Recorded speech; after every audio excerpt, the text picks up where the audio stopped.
Probably should have taken the phone instead.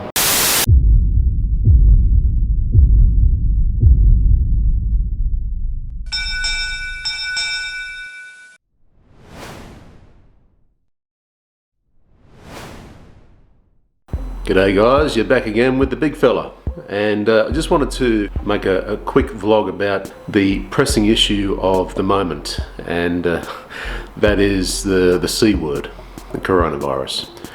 The fact is, when I go down the shops, and we'll be taking a bit of a trip down there a bit later, when you go down there and you see what's going on, now at first I originally thought this was happening only in Australia. But it's not just that, okay? You go down to the shops, you go down there for just basic toiletries, hand sanitizer, anything like that. You know, if you've got kids, so like toddlers, you want nappies and stuff like that, but you can't get any of this stuff. Now, why is that?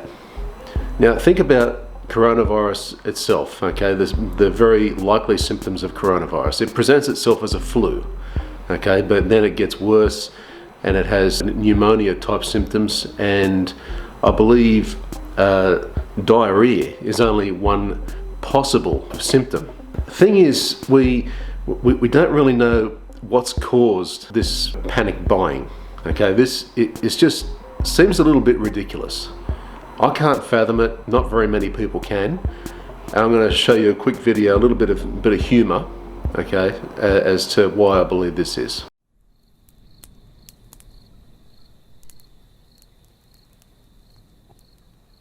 The year was 2020, early March or thereabouts, off the back of quite a summer plagued by bushfires and droughts. So the nation was exhausted, many folks weren't thinking straight, which goes some way towards explaining #toilet paper gate. It started with a virus. Some say China was the donor. They called it COVID-19, but we called it my corona. And we saw the illness spreading and the cruise ships quarantined, and we sanitised our fingers as we lined up to be screened. And then in amongst the panic, someone headed down to Coles and loaded up their trolley full of toilet paper rolls. We'll never know who did it, what their motive was or why, or what brand of roll they hoarded. Was it scented or two-ply? All we know is in that moment, when they took it from the shelf, they unleashed a chain reaction as a nation shat itself. Now, we've faced wars and cyclones, we've survived them all as one. But a toilet paper shortage? Well, it made us come undone.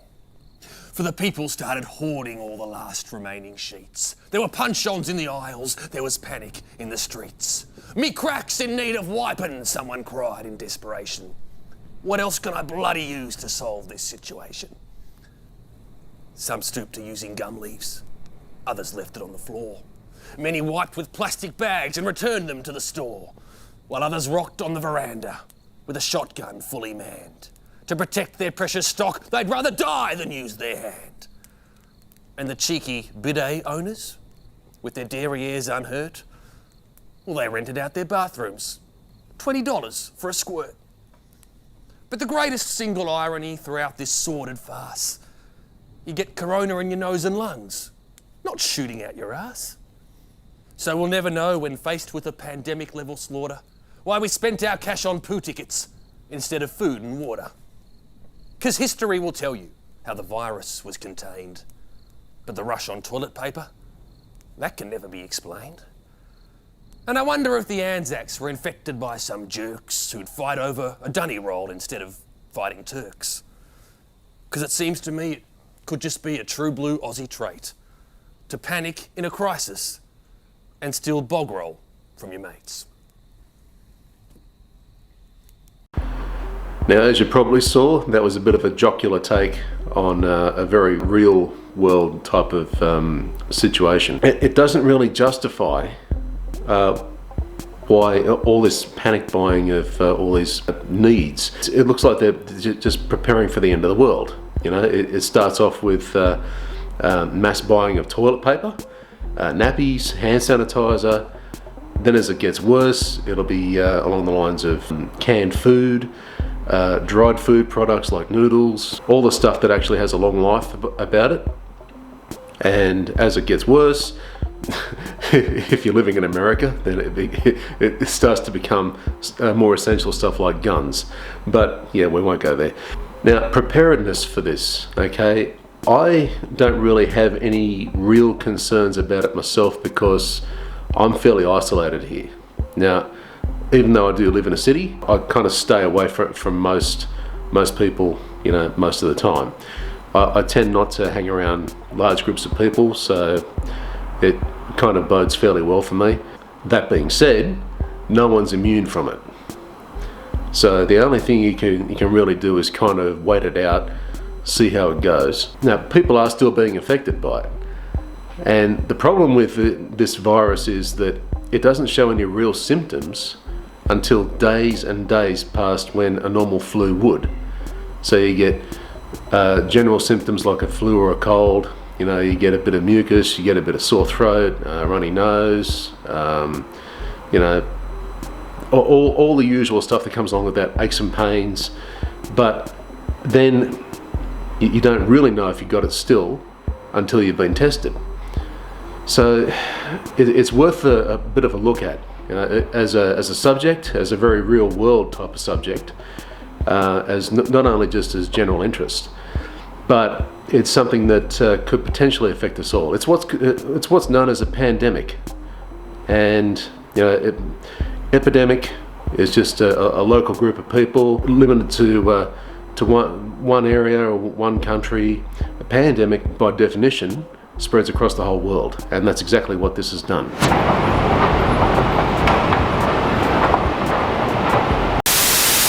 And we've started running out of cereals already.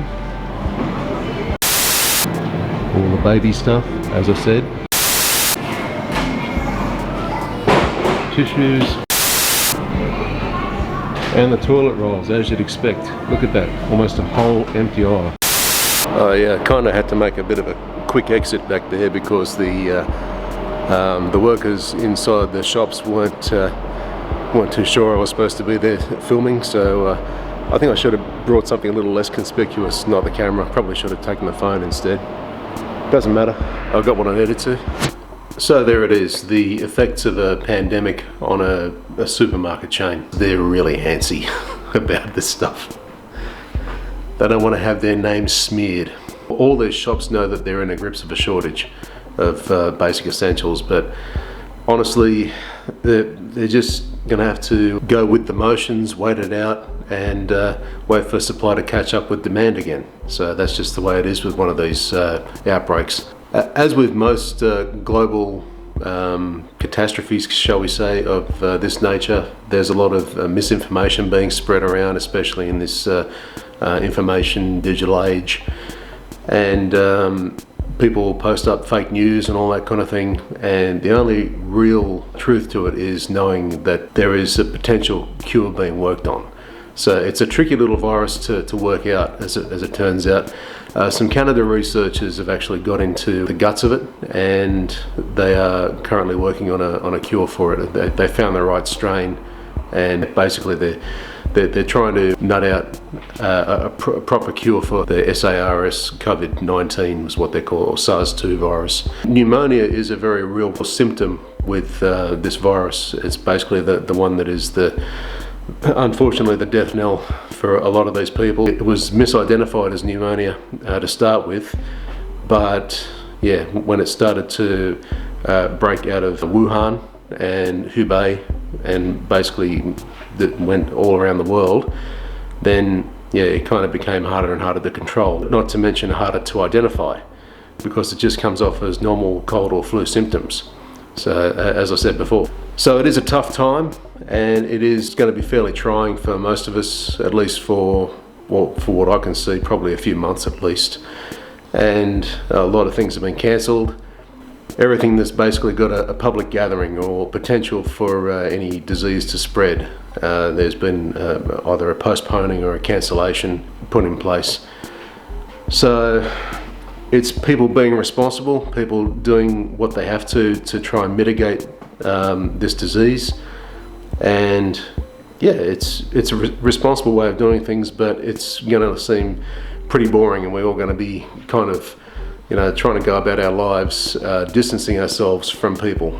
So it's not very fun. It's going to make life kind of a bit of a drag for a lot of people, especially younger people. So remember guys, just keep yourself safe, basic hygiene principles, cover your coughs and sneezes, and wash your hands whenever you can. If you're about to eat, if you've just come from the toilet, basic stuff, okay? Just stuff that kind of gets overlooked every day. So that's about it for now guys. Normal service will be resumed pretty much when something else vlog-worthy comes about. Yeah, I hope you all have a great day, and thanks very much for watching. So as always, just drop a comment, leave a like, subscribe if you haven't already, and please share the video. And that's it for me. I'll see you all next time. This is the big fella. Have a good one.